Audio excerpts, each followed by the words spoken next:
덩치가 아주 큰 흑인 한 청년 10명 정도가 구형 컴퓨터 모니터 앞에 모여서 모니터를 뚫어져라 바라보고 있어요. 조직의 비밀 장소처럼 아주 고요한 중에 이 사람들이 이렇게 무언가를 응시하고 있는데, 이곳은 나이지리아 수도 아부자의 한 인터넷 카페입니다. 말이 인터넷 카페지 이곳은 이메일로 돈을 뜯어내는 사기꾼들의 소굴입니다. 나이지리아 하면은 금융 사기로 아주 유명한 국가인데요. 전 세계적으로 해마다 1억 달러, 우리 돈으로 1,000억 원 이상의 금융 사기가 나이지리아 사람에 의해서 발생하고 있습니다. 바로 이 인터넷 앞에, 컴퓨터 앞에 앉아 있는 청년들이 금융 사기 범인들입니다. 이들은 사장이 전해주는 이메일 주소로 메일을 보내고 또 메일을 받는 작업을 하는 거죠. 한 시간에 한 500통 정도의 메일을 무작위로 보냅니다. 물론 이 명단은 다 나름대로 그 메일을 받았을 때 반응할 수 있는 사람들인 거죠. 그리고는 답장을 기다리는 거죠. 이 사람들이 보내는 메일의 내용은 이런 거예요. 당신의 먼 이종 사촌이 부패한 나이지리아 정권에 빼앗긴 24만 달러를 찾을 방법이 있다. 3% 수수료만 내면은 우리가 바로 작업에 들어가겠다. 이런 메일인 거예요. 영어로 오지요. 영어를 읽을 수 있어야 되겠죠. 그리고 그런 돈을 투자했거나 또는 돈을 관계되는 뭔가 그래도 건수가 있는 사람들이겠죠. 안 속을 것 같은데 속아 넘어가는 거예요. 독일의 사업가 프리다 슈프링거백이라고 하는 여성이 나이지리아 바로 이런 메일을 받았습니다. 죽은 남편이 나이지리아에 투자한 돈이 지금 돈이 불어나가지고 2,460만 달러가 되었다. 이것을 받아가라 하는 메일이에요. 우리나라 돈으로 260억 원 정도입니다. 뭔가 아닌 것 같으면서도, 아니 그러면은 우리 남편이 전에 나 모르게 이 나이지리아에 뭘 투자했나? 그래서 이 사람이 나이지리아의 연락처를 따라서 간 거죠. 가서 아주 극진한 대접을 받고 관계자들을 만나고 모든 것을 서명하고 그 돈을 받기로 하는 거예요. 그리고는 사기꾼들이 4%에 해당하는 세금을 먼저 내라 하니까 또 변호사 비용이 필요하다 그러니까 4억 원 정도를 미리 내준 거죠. 이게 바로 100% 사기죠. 그 뒤에도 13년 동안이나 이 일에 얽혀가지고 이 여성 사업가가 어마어마한 고생을 많이 하게 됩니다. 이 나이지리아에 사기치는 사람들이 하는 일은 간단합니다. 메일을 보내고 하루 종일 답장을 기다리는 거죠. 생각하면 한심합니다. 남을 속이는 거짓말을 메일 보내놓고 온종일 그 답장 오기를 기다리는 사람들, 나쁜 사람들이죠. 한심스러운 사람들이죠. 이걸 보면서 우리도 생각하는 거예요. 한심하기 짝이 없는 이 친구들하고 우리도 비슷하구나. 그런 생각까지 다다른다 이거죠. 하루 종일 이 사람들이 답장 오기를 기다리는 것처럼 우리도 모양은 다르지만 무엇인가를 기다리고 있는 사람들이다 하는 거죠. 기다리는 내용이 다를 뿐이지 기다리며 산다는 점에서는 그들이나 우리나 똑같다 하는 말입니다. 기다리면 우리 주변에 널려 있습니다. 버스 정류장에서 버스를 기다립니다. 토요일마다 우리 동네 진로마트에 찹쌀 호떡이 옵니다. 줄이 깁니다. 저도 줄을 서서 삽니다. 복권 1등 당첨자를 낸 가게는 금요일부터 줄을 서야 됩니다. 뭔가 1등을 또 기다리는 사람들이죠. 시험 때가 되면 좋은 자리 차지하고 도서관에서 공부하려고 평소에는 학교도 일찍 안 가는 애들이 학교에 일찍 가서 도서관에 긴 줄을 서서 기다립니다. 시 한 수를 여러분들에게 들려드리겠습니다. 무슨 시인지 한번 들어보십시오. 그분은 언제쯤이나 오시려나. 기다리는 내 마음 가을 석양빛처럼 타들어가는구나. 기다리다 지친 내 마음 다른 님께 눈이 돌아 그분을 외시면 내 님은 질투하듯 올라오시네. 오, 이런 내게 또 한 번 시련을 주시네. 언제 올지 모르는 내 님을 기다리는 마음 누가 알아주리요. 소유하고 싶은 마음 푸르른 가을 하늘보다 더욱 높이 치솟는구나. 무슨 연인의 애틋한 기다림 같은데 이 시의 제목은 매물 기다리는 마음입니다. 경매시장에 상주하면서 어떻게 하면 질 좋은 매물을 싼 값에 살 수 있을까 오매불망 기다리는 사람의 마음이라는 거죠. 기다리다 기다리다 다른 님, 엉뚱한 매물 하나 물었는데 그 순간에 더 좋은 다른 매물이 나온 거예요. 오, 시련을 주시는군요. 사람들은 다 뭔가를 기다리고 있어요. 여러분, 이 기다림이라고 하는 것은 우리 삶의 방식입니다. 우리 일생이 기다리고 사는 거죠. 아이들 학교 들어갈 날 기다립니다. 그리고 나중에 대학 갈 날 기다립니다. 대학 되면 또 좋은 직장 들어갈 날 기다립니다. 직장 들어가면 승진할 날 기다립니다. 젊은이들 연인을 기다립니다. 결혼한 부부는 내 집 마련해서 입주할 날 기다립니다. 그리고 자식을 기다리고 그 만기를 기다립니다. 이게 오늘 우리 기다림이라는 거죠. 근데 오늘 또 다른 기다림의 사람을 우리가 봅니다. 안나라는 여인입니다. 안나는 그 이름의 뜻이 은혜입니다. 히브리어로 하면 한나예요. 우리 성경은 이 신약은 헬라어니까 안나라고 되어 있는데 히브리 사람들 이름으로는 한나, 똑같이 옛날 한나하고 똑같은 거예요. 아셀 지파라고 했습니다. 아셀 지파는 야곱의 8번째 아들이죠. 그 후손들입니다. 솔로몬 시대에 아셀 지파를에게 솔로몬이 갈릴리 지역을 하사해줘요. 그래서 그때부터 지금까지 갈릴리 지역에서 이 아셀 지파는 살아옵니다. 안나의 아버지 이름이 비누엘인데 이 사람이 그 히브리어로 하면은 브니엘이에요. 하나님의 얼굴. 야복 강가에서 야곱이 씨름해가지고 이스라엘 이름을 얻었죠. 그리고 그곳 이름을 브니엘이라고 했는데 바로 그 이름하고 같아요.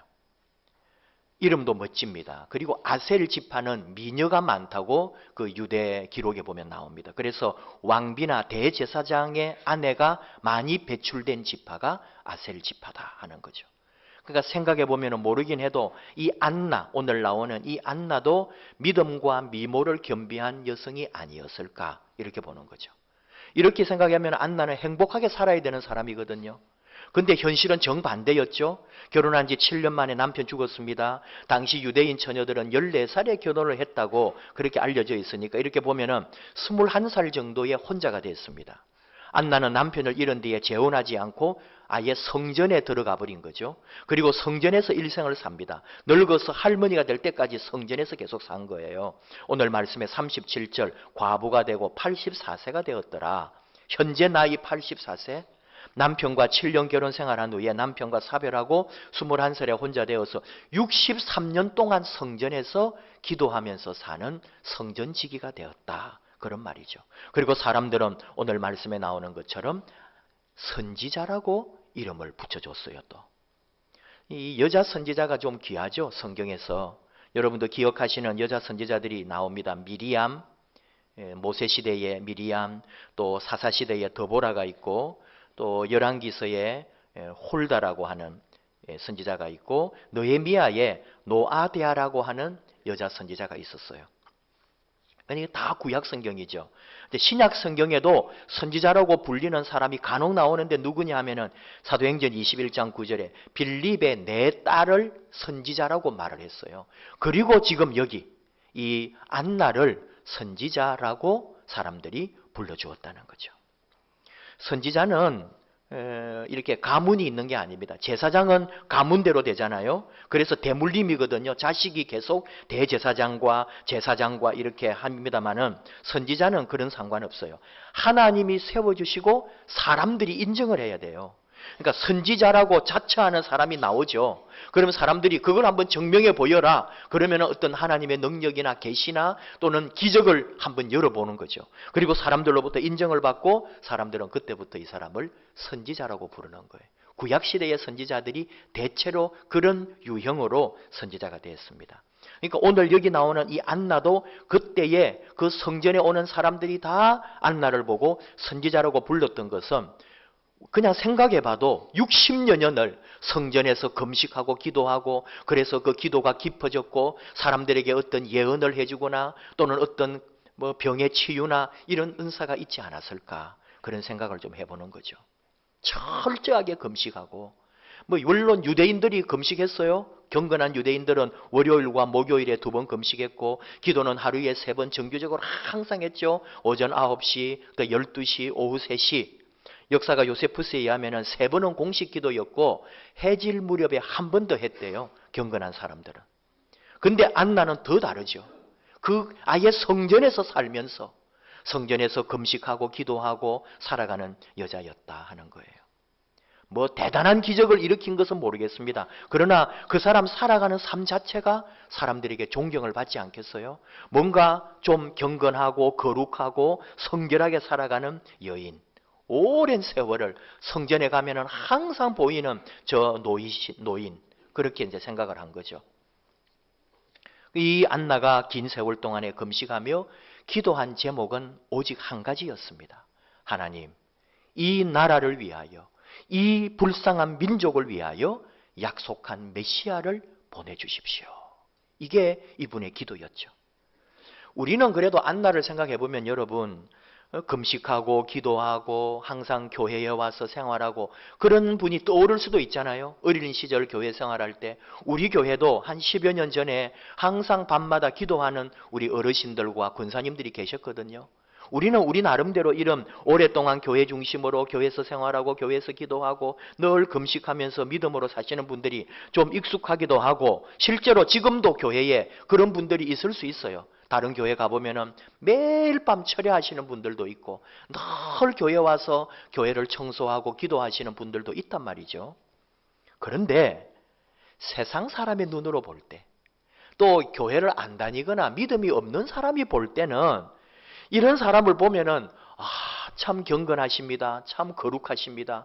당신은 하나님의 사람입니다. 사실은 그렇게 하지 않는다는 거죠.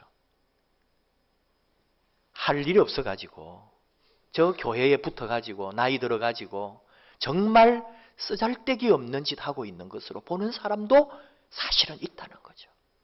돈을 버나 뭘 하나 밥이나 축 내면서 교회 가가지고 매일 교회 붙어가지고 뭘 하는지 기도하네 하고 이런 식으로 보는 눈도 있단 말입니다. 심하게 말하면은 나하고 아무 상관없는 내가 상대할 가치도 없는 그런 사람으로 보기도 한다는 말이죠. 그런데 이런 63년을 성전에서 지내던 안나가 예수님을 만납니다. 모세 율법대로 하면은 애가 태어나면은 40일 되는 날 정결 예식을 하게 되어 있죠. 그래서 율법을 따라 예수님의 부모도 예수님이 난 지 40일 만에 정결 예식을 하려고 이 예루살렘 성전에 온 거예요. 그때 바로 안나를 만난 거죠. 우리가 아는 것은 요 앞에 사람이 또 한 명 더 나와요. 시므온이라고 하는 늘 기도하면서 이 이스라엘의 구원을 기도하던 사람도 거기에 있다가 예수님을 만났잖아요. 그리고 오늘 이 안나라고 하는 할머니도 예수님을 만나는 거예요. 그리고는 바로 한눈에 알아보는 거죠. 기도하는 사람들이었기 때문에. 메시아가 왔다. 아무도 모르지만 사람들은 관심도 없지만 하나님께서는 바로 이렇게 기도하는 사람, 금식하며 하나님을 기다리고 메시아를 사모하는 사람의 눈에 메시아를 발견하게 하고 메시아를 만나게 해주셨다는 거예요. 말 안 하면 그냥 지나가겠죠. 만약에 오늘 이렇게 누가복음에서 기록해 주지 않으면 우리가 어떻게 시므온을 알고 안나를 알 수 있겠어요? 다시 말하면은 안나의 이런 행동, 시므온의 어떤 이런 기도를 다른 세계 살고 있는 사람들은 전혀 모른다는 거죠. 그리고 심지어 유대인들도 사실은 로마의 군대를 무찌르고 이스라엘의 주권을 회복하려면 전사가 나오기를 기다리고 있었어요. 아주 무시무시한 그런 장군 같은 메시아를 기다리고 있었다니까요. 이제 갓 태어난 이 아이, 이제 40일밖에 되지 않은 이 아이에게서 메시아를 발견할 수 있는 눈은 아무에게나 주는 게 아니거든요. 그리고 오늘 이 안나는 그 메시아를 보고는 너무 좋아서 기도합니다. 그리고 감사합니다. 그리고 38절이에요. 이때에 나와서 하나님께 감사하고 예루살렘의 속량을 바라는 모든 사람에게 그에 대하여 말하니라. 안나뿐만이 아니라 메시아를 기다리고 사람들은 모르지만 조용히 기도하면서 하나님을 갈망하고 있던 사람들이 있었다는 거예요. 그 무리들에게 가서 내가 메시아를 만났다. 정말 이 땅을 구할 메시아가 지금 왔다고 전해주고 함께 나누고 말했다는 거예요. 자, 여러분, 이게 나와 어떤 의미가 있느냐는 거죠. 우리는 안나를 어떻게 이해하고 메시아를 기다린다고 하는 게 내 삶에 어떻게 영향이 있어야 되는가? 그 얘기를 잠깐 나누는 거죠. 지금 세상 떠났지만은 법정 스님이라고 하면은 불교계뿐만 아니라 우리나라에 참 유명하신 어른 아닙니까? 그분이 마지막에 순천에 있는 송광사에 속한 불일암이라고 하는 곳에 작은 암자에 묵었죠. 그리고 수행을 하면서 가끔 속세에 나와가지고 강론을 했어요. 한 번씩 이분이 나오면은 5,000명 이상이 모여들었습니다. 정말 어마어마한 무리가 모여서 법정 스님의 그 강론을 들었어요. 이 사람들은 어떤 사람들일까요? 거기에 모여든 사람들은 직업이 없고 할 일이 없는 사람들이 대낮에 나와가지고 법정 스님 강론 듣고 있는 게 아닙니다. 기업을 경영하는 회장님도 와 계시고 사업하는 사장님도 와 계시고 너무나 바쁜 일하는 사람들에다가 세상에 내놓으라 하는 사람들도 앉아 있고요. 직장에 반차 휴가를 내고 온 사람도 있고요. 심지어 대학생들 중에는 학교 수업도 빼버리고 거기에 찾아온 사람들입니다. 다 나름대로 바쁘고 할 일 있고 자기 나름대로 사회에서 자리를 가지고 있는 사람들인데 거기에 나와서 얘기 듣고 있어요. 시간을 다 희생해가면서 왜 몰려왔을까요? 법정의 강연 내용은 또 여러분 무슨 대단한 그런 이야기를 하는 게 아닙니다. 자기가 수행하면서 깨달은 소소한 일상이에요. 예를 들면 이런 겁니다. 자기가 암자를 비우고 며칠 동안 다른 데 갔다가 돌아와 보니까 그 암자에 도둑이 들었더래요. 무소유를 주장하는 분답게 이불 한 채하고 그냥 앉아서 사용하는 책상 하나 하고 시계, 자명종 시계 하나밖에 없어요, 방에. 그런데 그 자명종 시계를 가져가 버렸더래요. 그러니까 얼마나 속이 상하는지. 아니 내가 내 방인 줄 알 거고 내가 무소유 주장하고 있고 여기 가져갈 거 아무것도 없고 그 자명종 하나밖에 없는데 그걸 가져가냐? 진짜 하면서 마음이 상해가지고 화가 나고 그랬는데 갑자기 그때 딱 깨달음이 오고 들려오더라는 거예요. 야 이놈아 너 아직도 멀었어. 너 아직도 땡중이구나. 무소유를 설파하고 다니면서 자명종 시계 하나 없어졌다고 그게 길길이 화를 낼 일이냐? 너 아직도 멀었다. 그런 얘기예요. 근데 그 이야기를 듣는 사람들이 가슴에 손을 모으고 눈물을 흘리면서 듣고 있는 거예요. 이게 뭘까요, 여러분? 금쪽 같은 시간 내가지고 자명종 잃어버린 이야기 들으면서 눈물 흘리는 이 사람들이 뭐 하는 거냐고요. 남의 종교 뭐 욕하는 거 지금 아니에요. 우리 현대인들이 무슨 돈 번다고 우리가 지금 파락파락 살고 있지만은 다 사람들은 내 일상과는 조금 다른, 내 삶과는 조금 다른 세계를 걸어가는 나와 좀 더 다른 기류를 가지고 사는 사람들의 이야기를 듣고 싶어하고 나도 그런 세계를 지향하고 있다는 거예요. 뭔가 내가 살고 있는 이 길이 아니라 또 다른 세계를 갈망하고 있다는 거죠. 당장 돈 되는 거 아니지만은 당장 어떤 내 시간과 돈을 희생할 수도 있지만은 또 다른 세상을 바라고 있다. 그렇다면 우리 기독교, 우리 믿음의 사람들이 뭐냐 이거죠. 우리 사는 게 뭐냐 이거죠. 우리 믿음 생활하고 교회 오고 예배드리고 하나님을 믿는다, 예배드리다, 찬송한다, 기도한다 이게 뭐냐 하는 거죠. 우리에게도 의미가 있다는 거예요. 삶의 의미가 있다는 거죠. 내가 돌아보고 내가 생각하고 내가 추구하는 게 내 통장만이 아니라 내 육신만, 내 몸만이 아니라 내 정신세계, 내 영혼의 세계가 중요하구나. 안나와 같이 경제적인 일은 못해요. 나이 들었어요. 정말 늙었어요. 아무도 안 알아줘요. 그러나 이 사람은 하나님에게 잇대어서 금식하고 기도하면서 영의 세계를 바라보고 이 세상에 하나님의 오심을, 아기 예수의 오심을 기다리는 그런 삶이 우리에게도 필요하다 이거예요. 유대인들은 사실 나라를 잃고 로마의 식민지가 된 지 오래입니다. 나라를 되찾고 싶어서 막 우리로 하면 의병처럼 독립군들이 막 일어났어요. 그런데 로마 군대에 의하여 무자비하게 도리어 다 짓눌리고 그 독립운동을 일으킬 때마다 다 몰살당했습니다. 그래서 소망을 잃어버렸어요. 체념했어요. 어차피 되지도 않는 일이니 나라의 독립도 잊어버렸어요. 그저 한번 잘 살아보자. 그냥 그 식민지로서 제국에 빌붙어 가지고 잘 먹고 잘 살자. 관료들은 다 그렇게 했어요. 돈이나 많이 벌고 출세나 하고. 그리고는 이 종교적으로는 그저 안정되게 복이나 빌면서 살았어요. 그런데 이런 안나와 같은 분은 그 절망적인 세상에서 메시아를 소망하고 기도하고 늘 금식하면서 하나님을 바라보고 살았다는 거죠.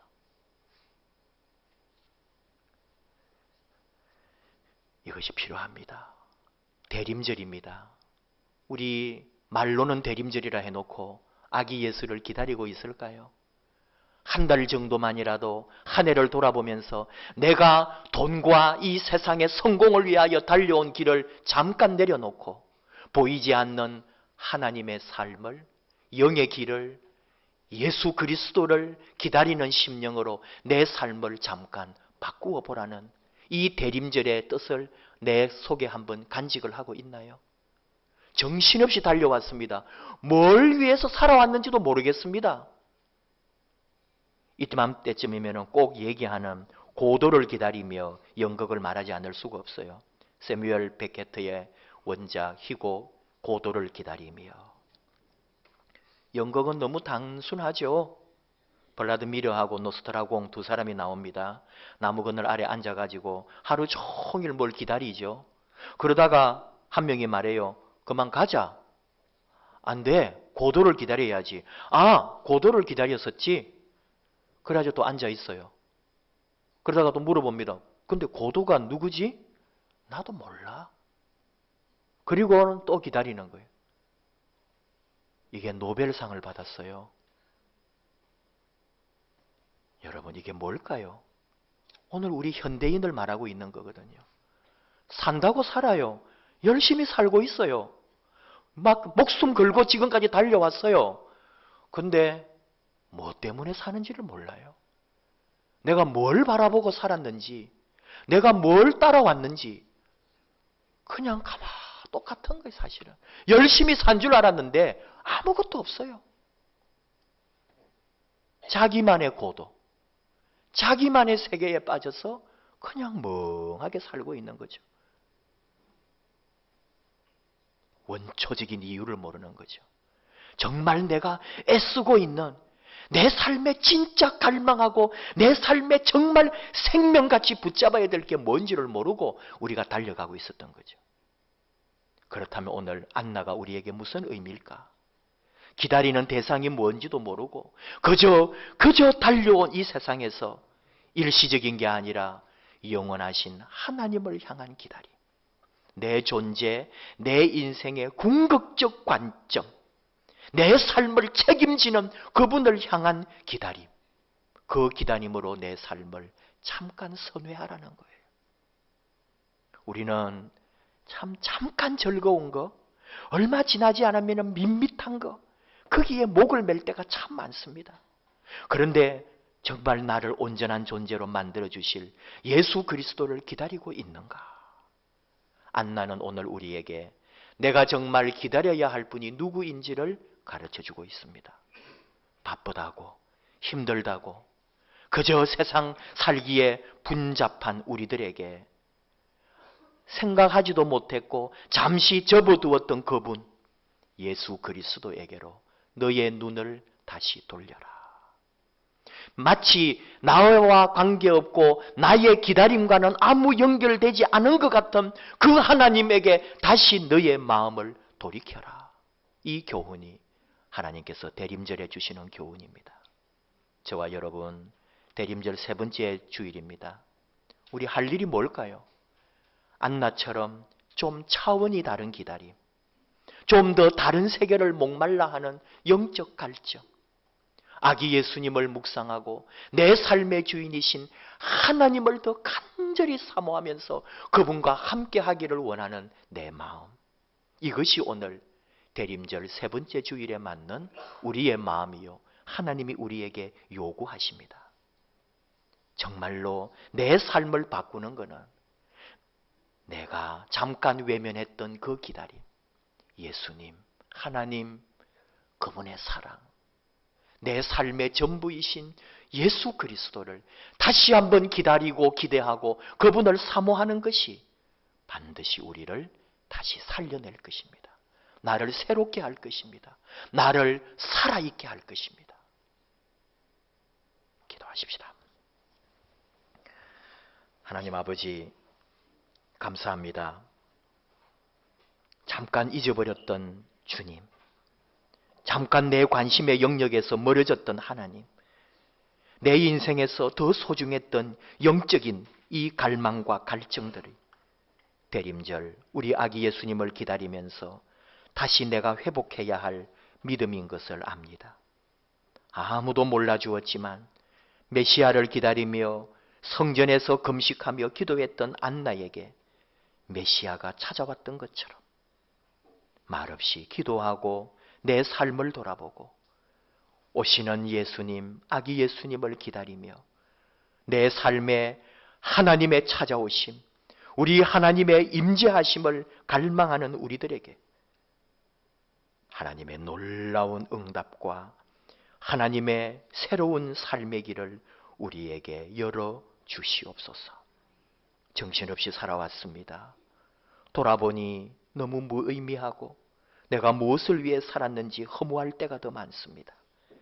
주님이 나의 삶의 목적이 되시고 우리 하나님이 내 생명의 근원이 되어 주시옵소서. 아기 예수님을 기다리며 다시 아기 예수님으로 말미암아 내 안에 믿음의 역사와 주 예수 그리스도로 인한 새로운 삶의 길이 열리도록 우리를 붙잡아 주시옵소서. 예수님 이름으로 기도하옵나이다. 아멘.